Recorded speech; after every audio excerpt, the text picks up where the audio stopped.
مصیبت آئے، جو بھی تکلیف آئے، میں برداشت کرنے کے لیے تیار ہوں، لیکن مدینے والے کی جدائی برداشت نہیں کر سکتا۔ تو یہ محبت ہے مدینہ کی۔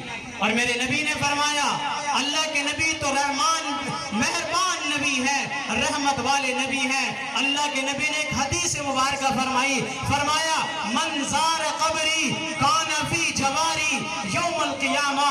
اللہ کے نبی آپ کو صحابہ نے دیکھا، آپ کے دن رات کو دیکھا، خد و خال کو دیکھا، زندگی کو دیکھا، لیکن 1400 سال کے بعد کچھ لوگ آئیں گے جو قصور کی دھرتی پہ رہنے والے ہوں گے، ان کے دل میں بھی تمنا پیدا ہوگی، اللہ ہم بھی نبی کے زمانے میں ہوتے، حضور کو دیکھتے، حضور کی زیارت کرتے، لیکن نبی تو دنیا سے جا چکے ہیں، اللہ ہم کیا کریں؟ میرے نبی نے فرما دیا قیامت کی صبح تک آنے والے میری امت کے لوگوں تمہیں کبھی پریشان نہیں ہونا، مایوس نہیں ہونا، میں رحمت والا نبی ہوں، میں ان کا بھی نبی تھا، تمہارا بھی نبی ہوں۔ اللہ کے نبی ہم تو آپ کے بعد آئے ہیں، ہم آپ کو دیکھنا چاہتے ہیں، آپ کی زیارت کرنا چاہتے ہیں، ہمیں بڑی چاہت ہے، بڑی محبت ہے۔ اللہ کے نبی نے فرمایا من زار قبری کان فی جواری یوم القیامہ۔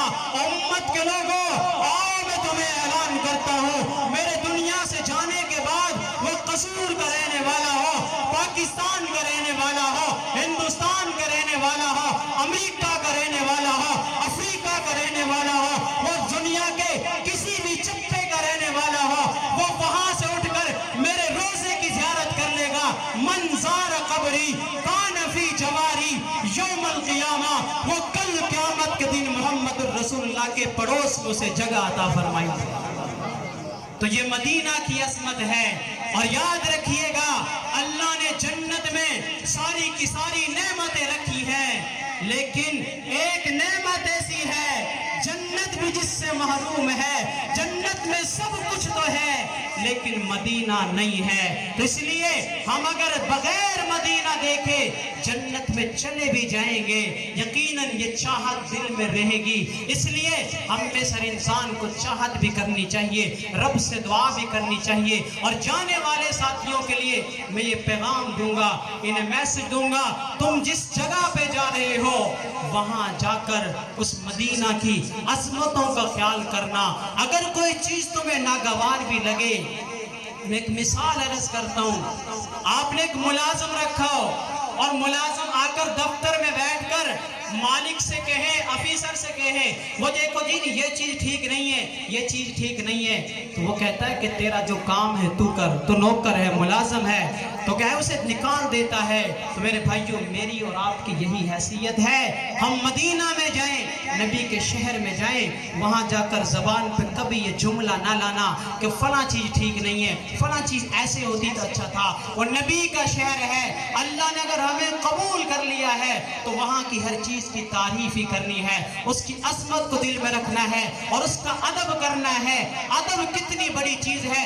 امام اعظم ابو حنیفہ رحمۃ اللہ علیہ کے متعلق آتا ہے مدینہ نہیں جاتے، مکہ کے اندر ہے۔ قافلے کے لوگوں نے کہا آپ وقت کے امام ہیں، امام اعظم ابو حنیفہ ہے، آپ مدینہ کیوں نہیں جاتے؟ لوگوں سے کہا میں معذرت کرتا ہوں، تم چلے جاؤ، میں مدینہ نہیں جا سکتا۔ لوگوں نے اصرار کیا تو فرمانے لگا چلو میں جانے کے لیے تیار ہوں، لیکن میں کیا ہے 3 دن سے زیادہ نہیں ٹھہروں گا، بلکہ کہا میں 24 گھنٹے سے زیادہ نہیں ٹھہروں گا۔ مدینے میں جاتے ہیں، 24 گھنٹے کا وقت گزرتا ہے، واپس جانا چاہتے ہیں۔ لوگوں نے کہا نہیں حضرت اور ٹھہریے۔ 2 دن گزر گئے، تیسرا دن گزرا، قافلے کے لوگوں سے کہنے لگے لوگوں تم ٹھہرو، تم نے جب آنا ہے آ جانا، میں مدینے کو چھوڑ کر جا رہا ہوں۔ قافلے کے لوگوں نے کہا آپ مدینے کی فضیلت ہمیں سناتے ہو، مناقب ہمیں سناتے ہو، لیکن وجہ کیا ہے؟ مدینے کو کیوں چھوڑ رہے ہو؟ کیا ہے؟ ہر بندے کی چاہت ہوتی ہے جتنا بھی وقت گزر جائے یہاں پر قیمتی ہے، لیکن آپ کیا ہے جلدی جانے کی کر رہے ہو۔ فرمانے لگا لوگوں اصل میں بات یہ ہے کہ میں جس دن آیا تھا اس دن میں نے وضو کیا تھا، اس دن کے بعد آج تک میں نے قضاء حاجت نہیں کی، پیشاب پخانہ نہیں کیا۔ مجھے ڈر لگتا ہے کہ نبی کا شہر ہو اور یہاں پر میں ایک تقاضا کروں، اس لیے میرے معدے نے 3 دن برداشت کیا، 3 دن دن تک میں اسی وضو کے ساتھ رہا، میں قضائے حاجت سے اپنے آپ کو روک کر رکھا، اب برداشت نہیں ہوتا۔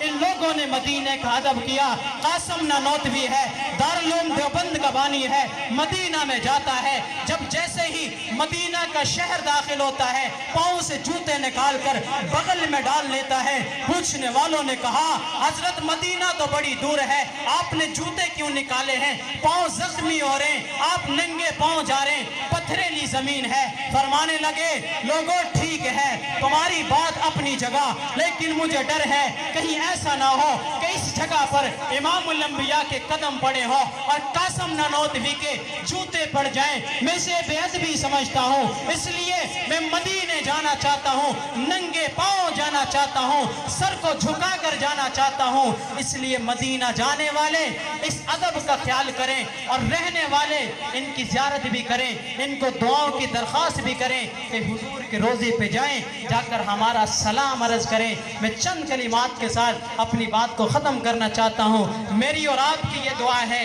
کہ اللہ ہمیں مدینے کی زیارت نصیب فرمائے، اور اللہ اس مدینے کی زیارت کے لیے مال کا ہونا ضروری نہیں ہے، عہدے کا ہونا ضروری نہیں ہے، طلب کا ہونا ضروری ہے۔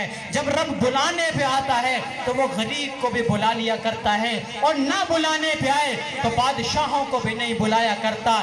اس لیے اپنے دل میں چاہت رکھیں، مکہ بھی عظمتوں والا ہے، مدینہ بھی عظمتوں والا ہے۔ ان جانے والوں نے دونوں شہروں کی زیارت کرنی ہے، دونوں کے مقامات کو دیکھنا ہے۔ ہم ان سے دعاؤں کی درخواست بھی کریں گے، اور ہم میں سے بھی ہر بندہ رب سے یہ دعا کرے اللہ مرنے سے پہلے مدینہ کی زیارت ہم سب کو نصیب فرمائے۔